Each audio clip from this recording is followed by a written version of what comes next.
All right, come on in, settle down for a bit. Today, I'm going to let you in on a craft that's older than I am, and that's saying something. We're talking about the real art of cold smoking. This isn't about getting dinner on the table quick. No, sir. This is about tradition. So, let's get to it. I've had that sign hanging in my shop for 50 years, and it's as true today as it was then. You see, anybody can buy salt and wood chips, but patience, that's the thing you can't buy. This whole process is a slow, deliberate dance. You rush it, you try to cut corners, and you've lost before you've even begun. Remember that. Now, let's be crystal clear about what we're doing here. This is not cooking. Look at that temperature. We're keeping things cool, way below 25 degrees Celsius. We're not using heat to cook the food. We're using pure, cool smoke to slowly transform it, to add incredible flavor, and, just like the old-timers did, to make it last. I've always loved this way of thinking about it. You know, hot smoking, that's like throwing a steak on the grill. It's fast, it's hot, and it's done. Cold smoking, well, it's an entirely different beast. You're taking a beautiful raw ingredients and, day by day, you're carefully adding layers of flavor and character. You're not cooking it, you're finishing it. You're making it perfect. So, here's the path we're going to walk today. We'll start with the most important part, the salt. Then we'll talk about those quiet in-between steps, and of course, the smoke itself. After that, I'll share a few secrets I've picked up over the years and give you a timetable to get you started on the right foot. Okay, let's get down to business. Before a single wisp of smoke even thinks about touching your food, you have to cure it. And let me tell you, this isn't optional. This is the whole foundation. If you mess this part up, you might as well just throw it out, because nothing else you do is going to save it. You see, salt is more than just seasoning. It's your protector. It's science, really. The salt pulls the moisture right out of the meat. And those nasty little bacteria that could make you sick, well, they can't live without water. So no water, no bacteria. It's the first and most important wall of defense you've got. So how do we get that salt in there? Well, you've got two classic ways. Dry curing is the old way. You just rub the meat with salt and spices and let it work its magic. It actually creates its own brine from the meat's juices. Then you've got wet curing, or brining. This gives you an incredibly juicy and evenly salted result. Both are fantastic, just different paths to get to the same delicious place. And then you've got the modern way. And I'll be honest, even an old dog like me can appreciate a new trick. With a vacuum sealer, there's no guesswork. You use a precise amount of salt, we're talking 40 grams per kilogram, seal it up, and it forces that cure into every last bit of the meat. It's clean, it's dead-on accurate, and it works like a charm every single time. Okay, so the cure is done. You're probably thinking it's time to fire up the smoker, right? Whoa, hold your horses.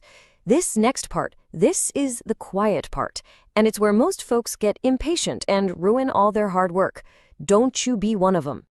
It's a simple little dance, really. 3 steps. First, you give it a good rinse under cold water to get all that extra surface salt off.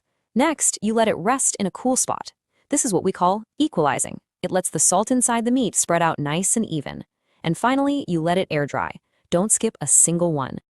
And here's a little pearl of wisdom for you. Write this one down. How long does it need to rest? Easy. Half the time it's spent curing. So if you cured that bacon for 14 days, you're going to let it rest for 7. This rule has never, ever failed me. It's what keeps the final product from being too salty on the outside and bland on the inside. Now, let's talk about the pellicle. This word is your best friend. After all that resting, you've got to let the surface of the meat dry until it feels just a little bit tacky, kind of like a piece of parchment paper. Why? Because smoke sticks to that tacky surface. It will not stick to a wet surface. No pellicle, no smoke, no beautiful color, no flavor. It's as simple as that. Okay, the cure is done. It's rinsed, it's rested, it's dry. The stage is set. Now we finally get to the main event, the part that gives this whole thing its name, the smoke. And you've got to treat this part with a bit of reverence, because this is where the magic really happens. And listen, cold smoking isn't about blasting your food with smoke for days on end. No. It's a rhythm. You give it a nice, gentle bath of smoke for, say, 8 to 12 hours. Then you take it out and let it rest in the fresh air for 12 hours. This gives the flavor time to settle in, to go deep into the meat. It's a cycle. Smoke, then rest. Smoke, then rest. That's the secret cadence. And temperature. My goodness, temperature is everything. You absolutely have to keep it cool. For meat and poultry, do not let it get above 35 degrees Celsius. And for something delicate like fish, your absolute ceiling is 25 degrees. You go any hotter and you're not cold smoking anymore. You're just making a mushy, ruined mess. Watch that thermometer like your life depends on it. So how do you make all that smoke without making heat? With this little beauty right here. It's called a spar brand, a cold smoke generator. It's basically a metal maze that you fill with fine sawdust. You light just one end, and it slowly smolders for hours and hours, producing tons of cool, clean smoke with hardly any heat. It's a simple, brilliant tool. We're on the home stretch now. The heavy lifting is done, but these last little touches, these are the things that take your project from just good to something truly special. This is the stuff you learn after a few decades of practice. The kind of wood you use, that's like your spice rack. My all-around champion is beech. It just works with everything. If I'm working with fish or some chicken, I'll always grab the alder. And for something that needs a gentle, kind of sweet kiss of smoke, like a nice duck breast, you can't beat a fruit wood like apple or cherry. It's just beautiful. Now listen up, because this tip will save you from a world of hurt. If you're using a metal smoker when it's cold outside, warm smoke can hit that cold metal lid and create condensation. But it ain't water. It's this bitter, nasty black goo that we call black rain. And if it drips on your food, it's ruined. The fix? So simple. Just put a piece of cardboard inside right above your food. It'll catch those drips and save your bacon. Literally. And I know, the second it comes out of the smoker, you're going to want to slice into it. Don't you dare! Right off the smoke, the flavor is sharp, almost sooty. You have to let it ripen. Hang it in a cool place for at least a week, maybe more. This gives all those flavors time to mellow out, to get to know each other. The patience part isn't over yet.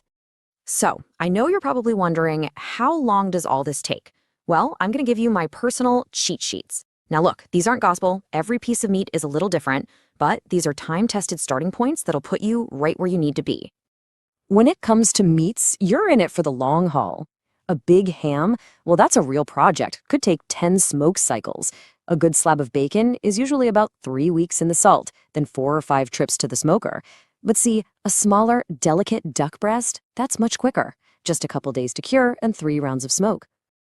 And here, you can really see the difference with fish. It's so much more delicate. A beautiful salmon fillet only needs about 24 hours in the cure and maybe 1 to 3 smoke sessions. A little trout? Just 8 hours curing. You've got to be gentle with fish. It soaks up that salt and smoke in a heartbeat. So, there you have it. I've passed along the old ways, just as they were passed to me. This is more than just a set of instructions. It's a connection to our past. It's a way of making something truly special with your own 2 hands. So the only thing left to ask is, what are you going to make? What tradition are you going to start? All right, now go on, get to it.